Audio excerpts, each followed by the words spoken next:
Hello everyone, assalamu alaikum. Welcome back to another video. Hope you all are doing well. So welcome back to another video after so long, क्योंकि मैंने papers के बाद तो video बनाई ही नहीं है. बिल्कुल मेरा दिल नहीं कर रहा था. I was so tired. और एग्ज़ाम्स वगैरह से बिल्कुल मेरा कुछ भी करने का दिल नहीं कर रहा था. So in these last few days I was not productive at all. और बस मैंने कुछ ख़ास नहीं किया. मैंने अपनी नींद पूरी की है, मैंने सीरीज़ मूवीज़ देखी हैं और कुछ नहीं किया.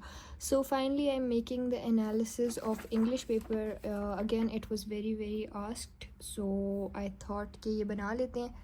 मैथ्स के एनालिसिस के लिए मुझे बहुत से लोगों ने कहा था कि बना लें, लेकिन 99% लोगों ने कहा था कि ना बनाएं, क्योंकि it was a traumatic experience for all of us. तो सब कह रहे थे कि मैथ्स का एनालिसिस ना बनाएं, क्योंकि हमें फिर याद आ जाएगा सारा कुछ जो किया है पेपर में. तो मैंने सोचा मैं इंग्लिश का एनालिसिस बना लूँ. अच्छा, इंग्लिश के जो MCQs आए थे वो थोड़े से कंफ्यूजिंग थे, थोड़े से ट्रिकी थे, क्योंकि एज़ यूजुअल वो जो है ना, दो नियरेस्ट ऑप्शंस वो हमेशा दिए हुए होते हैं उन्होंने. तो ऐसे ऐसे क्वेश्चंस दिए हुए थे मोस्टली MCQs में, जिसमें दो आंसर्स हमें करेक्ट लग रहे थे, लेकिन जो हम लोग कर देते थे वो नहीं होता था, उसका ऑपोजिट वाला होता था. तो ये सीन था. इंग्लिश थोड़ा सा कंफ्यूजिंग था. फ्रेजेस और क्लॉजेस से बहुत सारे क्वेश्चंस आए हुए थे. हमारा तो हार्ड एरिया पेपर था. आई हैव नो आइडिया आप लोग का कौन सा आया था और वो कैसा आया था. MCQs वर बेट ट्रिकी. उसके बाद फिर हमारे पास आ जाता है पेपर हमारा. तो पेपर में हमारे पास सबसे पहले ये पैसेज दिया था मेरा. ये एक सेकंड में आप लोग को दिखाऊं. हार्ड एरिया D आया है. ये हार्ड एरिया वाला होता है, और लोकल एरिया का आई थिंक BU लिखा हुआ होता है. So I am not sure about it though. So ये मेरा पेपर था, और इसमें ये पैराग्राफ पैसेज आया हुआ था फ्रॉम आई थिंक जो हमारे पास टॉपिक था ना, द लास्ट लीफ, उससे ये आया था और उसके क्वेश्चंस थे. लकीली मैंने एक दिन पहले वो रीड किया था. उससे पहले जब वो क्लास में टीचर ने पढ़ाया था, मैं नहीं गई थी, तो मैंने वो पढ़ा ही नहीं था. और जिसने ना पढ़ा हो तो उसको ये बिल्कुल समझ नहीं आता कि ये स्टोरी लास्ट लीफ की क्या स्टोरी है, क्या मतलब क्या सीन था, ये क्या हुआ था, कैसे हुआ था. तो कुछ समझ नहीं आ रहा था जिन्होंने नहीं पढ़ा था. अच्छी बात ये थी कि एक दिन पहले मैंने ये रीड कर लिया था, वरना उससे पहले मैंने कभी भी पहले ये रीड नहीं किया हुआ था. सो ये क्वेश्चंस आए हुए थे. पहले इसकी समरी लिखनी थी, उसके बाद फिर इससे क्वेश्चंस आए हुए थे कि वेदर हार्श जो था, how did it trigger the fall of the last leaf, why was Johnsy so keen to see the last leaf early next morning. और इस तरह के क्वेश्चंस आए हुए थे सारे रिलेटेड टू दिस पैसेज. और ये जो अंडरलाइंड वर्ड्स हैं, इसमें से किसी चार के मीनिंग्स लिखने थे. वर्ड्स के या फ्रेजेस के मीनिंग्स लिखने थे. या फिर जो है ना, इसके ऑप्शन में एक और क्वेश्चन भी था विच वाज मोर इजी, तो वो भी अच्छा था, वो मैंने किया. और फिर हमारे पास आ जाता है ये वाला पोइट्री सेक्शन. पोइट्री सेक्शन में एक किताब बुक जो है, वहाँ से एक ये वाला आया हुआ था, ये वाला. और फर्स्ट वाला हमारी अपनी बुक से आया हुआ था. आई थिंक ये ब्रेक से आया हुआ था. तो ये यहाँ पे इसके क्वेश्चन आए हुए थे कि स्टेटली शिप्स गो ऑन से क्या मतलब है, क्या सिग्निफाई करता है. वैनिश्ड हैंड और वॉइस दैट इज स्टिल, क्या मतलब किस चीज़ को रेफ़र करता है. और तीसरा क्वेश्चन हमारे पास था कि एग्जाम्पल के साथ एटलीस्ट दो पोइटिक डिवाइसेस स्टैंजा में से बतानी थी. सो ये क्वेश्चंस अच्छे आए हुए थे. उसके बाद फिर हमारे पास आ जाता है द प्ले सेक्शन फाइनली. अच्छा, प्ले सेक्शन में हमारे पास ये क्वेश्चंस आए हुए थे. अब जो आगे बच्चे हैं ना, जिन्होंने आगे पेपर देना है फर्स्ट ईयर का, अभी जो फर्स्ट ईयर में आए हैं, वो एक स्क्रीनशॉट प्लीज़ ले लें इस चीज़ का, क्योंकि प्ले वाले क्वेश्चंस हमेशा कंफ्यूजिंग होते हैं कि कहाँ से आएंगे, क्या आएंगे. तो आप इसका स्क्रीनशॉट ले लें फॉर द अपकमिंग एग्ज़ाम्स, कि अगर आपको जो प्रिपरेशन करनी हो तो आपको पता हो कि आपने किस तरह से क्वेश्चंस आएंगे और किस तरह से प्रिपरेशन करनी है. तो ये दो क्वेश्चंस आए हुए थे, इसमें से एक अटेम्प्ट करना था. और पहला आया था how is setting a very important component of a play drama to set the tone of for a thrilling stage performance as well as an absorbing reading experience.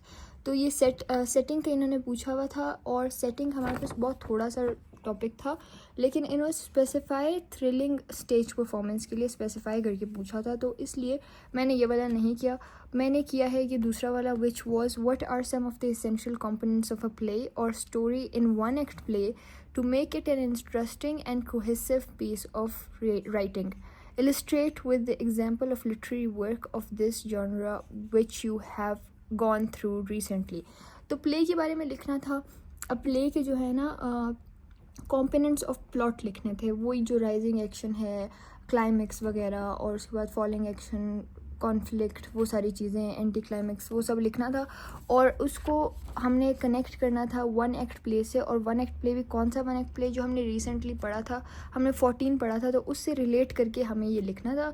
तो 1.5 पेज दिया हुआ था इसके लिए, और इजीली 1.5 पेज फुलफ़िल हो गया था इस वाले क्वेश्चन से।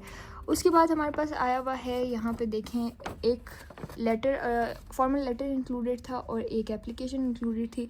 तो दोनों में चॉइस आई है। लेटर लिखना था regional director of Red Crescent Society of Pakistan to arrange a blood donation camp in your college. ये बहुत अच्छा था, मैंने इस पे लिखा है। और बाकी अगला ये है कि जॉब एप्लीकेशन के लिए लिखनी थी for the vacancy of customer support officer. अच्छा, मुझे पता चला लोकल पेपर में जो है टॉपिक आया था which was domestic violence. So the girls were very happy कि इस तरह का टॉपिक आया था, and they could easily write pages about it. So वो टॉपिक हमारा नहीं आया, हमारे ये दो आए थे। खैर ये वाला भी अच्छा था, ब्लड डोनेशन कैंप वाला। उसके बाद अच्छा, आप लोग बार बार मुझसे पूछ रहे थे कि मैं आप लोग को ये बता दूं ईडियम्स के आंसर्स। तो ईडियम्स मैंने आप लोग को भी कहा था, और मैंने ख़ुद भी यही किया कि 100 जो है ना फेमस ईडियम्स किए। और मज़े की बात ये है कि जो पेपर में ईडियम्स आए, एक भी ऐसा नहीं था जो मतलब आपने कभी देखा हो, या जो फेमस वाले होते हैं वो नहीं आए थे। ना ही वो जो टॉप 100 की लिस्ट थी उसमें से एक भी नहीं आया था। लिटरली मतलब एक भी नहीं आया था। इसको देख के जो है ना, मैंने इनमें से एक दो पढ़े हुए थे सिर्फ, लेकिन वो भी यही था कि बस इस सेंटेंस को पढ़ के इसके कॉन्टेक्स्ट से मैंने आंसर्स ऑब्वियसली गेस कर लिए थे। वरना जो है ना एज सच हमें ये उस तरह के ईडियम्स नहीं थे जो हम डेली रूटीन में बहुत ज़्यादा यूज़ करते हैं। जो डेली रूटीन में फेमस वाले ईडियम्स हम यूज़ करते हैं वो नहीं आए थे। तो उसके बाद आया था, ये देखें, bear the brunt. Bear the brunt का मीनिंग था to face the worst part of something. फिर सेकंड वाले का था broken reed, a fragile support. फिर उसके बाद है deliver the goods means produce desired results.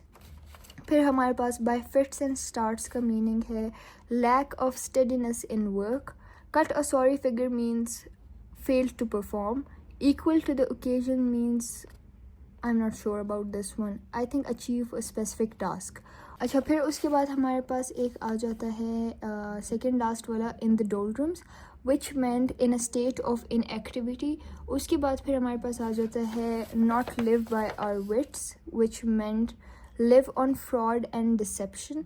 ये सारे मैंने आंसर्स आपको बता दिए हैं। अब आप लोग भी चेक कर सकते हैं कि आप लोगों ने क्या किए थे। फिर नरेशन चेंज करनी थी। ये जो दिया हुआ था पैराग्राफ, इसको जो है ना डायरेक्ट से इनडायरेक्ट में कन्वर्ट करना था। फिर पंक्चुएट द लाइंस, ये लाइंस पंक्चुएट करनी थी। और उसके बाद हमारे पास एक रिपोर्ट लिखनी थी अबाउट ह्यूमन स्मगलिंग और as a member of task force. तो ये जो दिए हुए थे, मैंने आप लोग को पहले भी कहा था, ये सारी चीज़ें आपने इंक्लूड करनी है, इनकी अलग अलग हेडिंग्स नहीं देनी थी। तो अगर आपने हेडिंग्स दी हैं तो दैट्स नॉट करेक्ट। ये सारी चीज़ें बस इंक्लूड करनी थी, हेडिंग्स नहीं देनी थी। हेडिंग्स वही देनी थी जो पैटर्न में थी। उसके बाद मेरा बहुत फेवरेट टॉपिक आया था, which was advantages of artificial intelligence and the role of youth in nation building। दोनों बहुत अच्छे टॉपिक्स आए थे, लेकिन obviously I did the AI one, it was really nice।